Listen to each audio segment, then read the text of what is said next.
కొబ్బరికాయ సాక్షాత్తు శివుడి తల అని మీకు తెలుసా? ఏ పూజకైనా కొబ్బరికాయను ఎందుకు ఉపయోగిస్తారో తెలుసా? ఒకసారి శివుడు రాక్షసులతో యుద్ధం చేస్తున్నప్పుడు అనుకోకుండా ఆటంకాలు ఎదురయ్యాయి. అప్పుడు బ్రహ్మదేవుడు నీకు కలుగుతున్న ఆటంకాలు తొలగిపోవాలంటే వినాయకుడిని పూజించి ప్రసన్నం చేసుకోవాలని చెప్తాడు. శివుడు గణపతి పూజకు ఏర్పాటు చేస్తున్న సమయంలో సాక్షాత్తు వినాయకుడే వచ్చి తన తండ్రి అయిన శివుని ముందు కూర్చుంటాడు. పూజ పూర్తి అయ్యాక శివుడు నైవేద్యాన్ని సమర్పిస్తే వినాయకుడు దాన్ని స్వీకరించడం లేదు.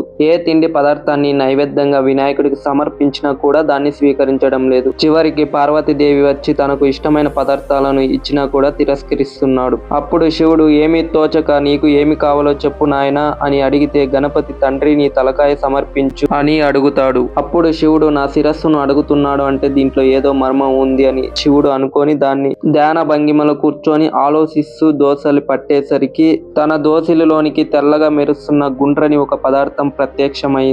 పరమేశ్వరునికి ఉన్నట్టే దానికి కూడా 3 కన్నులు ఉన్నాయి. లక్ష్మీనారాయణుల శక్తి కూడా అందులో నిక్షిప్తమైంది. శివుడి తలపై ఉన్న గంగమ్మ జల రూపంలో అందులోకి ప్రవేశించింది. పార్వతీదేవి తెల్లటి తినే పదార్థం లాగా అందులోకి ప్రవేశించింది. అప్పుడు ఆ పవిత్రమైన పదార్థాన్ని గణపతి స్వీకరించాడు.